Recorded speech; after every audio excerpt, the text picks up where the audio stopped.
आत्महत्या करतायत, आत्महत्या करू नये अशा प्रकारचं आवाहन सरकारने अनेक वेळा आम्ही केलंय। आणि म्हणून मराठा समाजातील पात्र मराठा कुणबी मराठा जात प्रमाणपत्र देण्याची जी पद्धत आहे त्या बाबतीत मी मगाशी सांगितलेलं आहे। आणि आता सुप्रीम कोर्टाने आरक्षण रद्द केल्यानंतर रिव्ह्यू पिटिशन देखील फेटाळलंय। मात्र आता क्युरेटिव्ह पिटिशनच्या माध्यमातून एक मगाशी मी आपल्याला म्हटलं एक विंडो ओपन झाली, आशेचा किरण या ठिकाणी उपलब्ध झालेला आहे। आणि त्यामुळे यामध्ये राज्य मागासवर्ग आयोगाच्या माध्यमातून मराठा समाज मागासलेला आहे हे सिद्ध करण्यासाठी देखील युद्ध पातळीवर आपण काम करतोय आणि त्यासाठी संपूर्णपणे यंत्रणा पूर्णपणे त्यांना मदत करते आहे। सुप्रीम कोर्टाने आरक्षण रद्द करताना ज्या त्रुटींवर बोट ठेवलं त्या दूर करण्याच्या प्रयत्नावर देखील आपण भर देतोय। आणि आताच मी म्हटलं की जे मुख्य प्रवाह बाहेरचे त्यांनी म्हटलंय मेनस्ट्रीम फार फ्लंग डिस्टंट असे त्यांचं विश्लेषण केलं। हा एक मुद्दा आहे त्यांच्या ऑब्झर्वेशन मधला आणि त्याच्यावर देखील आपण हा जो आयोग आहे त्यांना विनंती आम्ही केलेली आहे। मराठा समाजाला टिकणारा आणि कायद्याच्या चौकटीत बसणारा आरक्षण मिळवून देण्याचा हा देखील एक पर्याय आहे। त्यामुळे राज्य सरकार तिथं देखील आपली सर्व शक्ती पणाला लावतीये आणि तिथून देखील आपल्याला दिलासा मिळू शकतो। राज्य मागासवर्ग आयोग महिनाभरामध्ये आपला अहवाल सादर करेल आणि त्यानंतर त्याचं अवलोकन केलं जाईल आणि त्यामध्ये अवलोकन करून मराठा समाजाला आरक्षण देण्यासाठी मी आपल्याला अध्यक्ष महोदय सांगू इच्छितो, सभागृहाला सांगू इच्छितो की आवश्यकतेनुसार हे जे राज्य मागासवर्ग आयोगाचा अहवाल आल्यानंतर फेब्रुवारीमध्ये विधिमंडळाचं विशेष अधिवेशन बोलवून आवश्यकतेनुसार मराठा समाजाला आरक्षण दिलं जाईल। आणि हे मराठा समाजाला आरक्षण देताना इतर कुठल्याही समाजावर अन्याय होणार नाही याची खात्री देखील मी या ठिकाणी देऊ इच्छितो। ओबीसी समाजाच्या आरक्षणाला धक्का न लावता मराठा समाजाला टिकणार अनेक वेळा आम्ही बोलतो तरी सुद्धा काही संभ्रम शंका कोणी या ठिकाणी मनात लोकांच्या निर्माण होतात त्या होऊ नयेत। आणि म्हणून मराठा समाजाला टिकणारं आणि कायद्याच्या चौकटीत बसणारं आरक्षण देण्यात येईल। त्यासाठी जे जे काही करता येईल ते सर्व करण्याची जबाबदारी आमची आहे।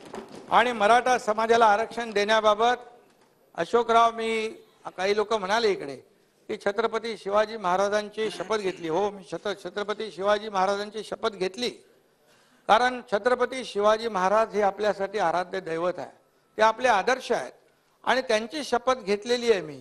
आणि ही शपथ इतर जो आता मराठा समाजावर जी वेळ आली आहे प्रसंग आलाय ती समजा ओबीसीवर आली असती इतर समाजावर आली असती तरी सुद्धा मी छत्रपती शिवाजी महाराजांची शपथ त्यांच्यासाठी घेतली असती। पण आपल्याला माहित आहे जो समाज अडचणीत आहे त्याच्या मागे सरकार उभं आहे आणि आपल्याला माहित आहे छत्रपती मी जेव्हा शपथ घेतो जेव्हा मी एक संकल्प करतो तेव्हा तो पूर्ण करतो हे 1.5 वर्षापूर्वी महाराष्ट्राने पाहिलेलं आहे। आणि म्हणून सरकार पूर्ण सकारात्मक आहे पूर्णपणे हा ते सगळं करावं लागतं ना ते। तर नाना भाऊ सगळं करायला धाडस लागतं, घाबरून घाबरून काम करता येत नाही। अरे डू ऑर डाय। त्यामुळे हे जे लोकांच्या मनात होतं या राज्यातल्या जनतेच्या मनामध्ये होतं आमच्या बाळासाहेबांना अभिप्रेत होतं ते एकनाथ शिंदेने केलं आणि 1.5 वर्षात या सरकारने केलेली कामगिरी तुमच्या समोर आहे। ठीक आहे ते आले ना तो सोबत आहेत ना आमच्या।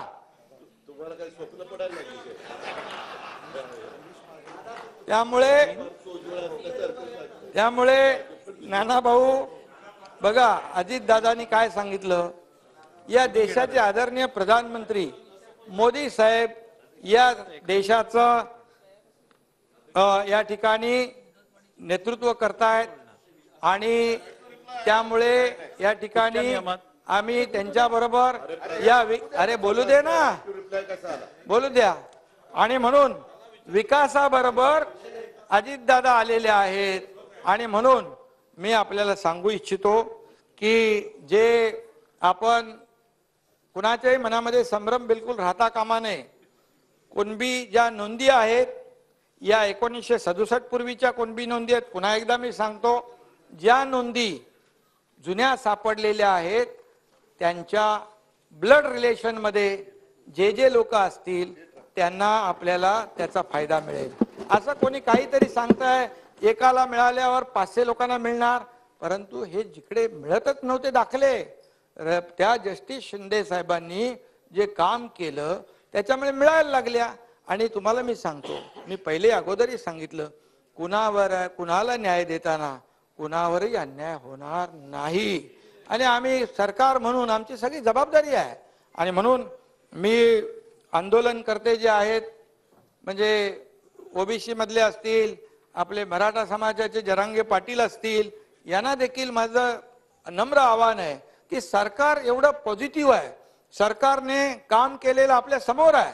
सरकार नकारात्मक भूमिकेत पहिल्या दिवसापासून नव्हतं, नाहीतर मग सरकार म्हणून काही लोक आमच्यावर देखील टीका करतात, सरकारने हे करायला नको होतं, ते करायला नव्हतं, परंतु आम्ही कुठलाही इगो मनामध्ये ठेवला नाही.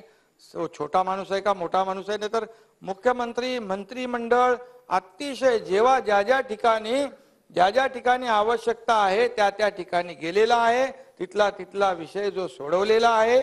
आणि म्हणून आज आपण पाहतोय की एक टप्पा आपण पुढे चाललोय, या 2 टप्पे आपल्याकडे बाकी आहेत आणि त्याच्यातून देखील मराठा समाजाला, पुन्हा एकदा मी सांगतो, मराठा समाजाने देखील यामध्ये सरकारची जी काही कामगिरी आहे, सरकारचे जे काही प्रयत्न आहेत, सरकारने जी जबाबदारी घेतलेली आहे की मराठा समाजाला टिकणार, कायद्याच्या चौकटीत बसणार, आरक्षण दिल्याशिवाय सरकार स्वस्थ बसणार नाही, यावर विश्वास ठेवला पाहिजे.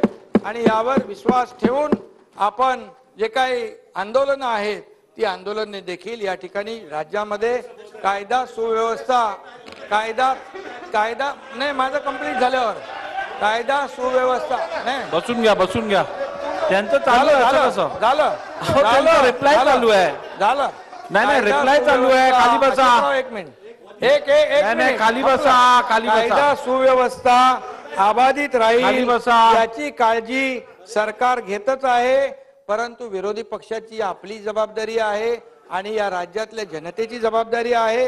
कायदा सुव्यवस्था राखणं ही आपली जबाबदारी आहे. म्हणून मी आंदोलनकर्त्यांना पुन्हा एकदा आवाहन करतो की सरकारच्या कामावर आपण विश्वास ठेवा, आपल्याला न्याय सरकार देणार आहे, हा आमचा शब्द आहे.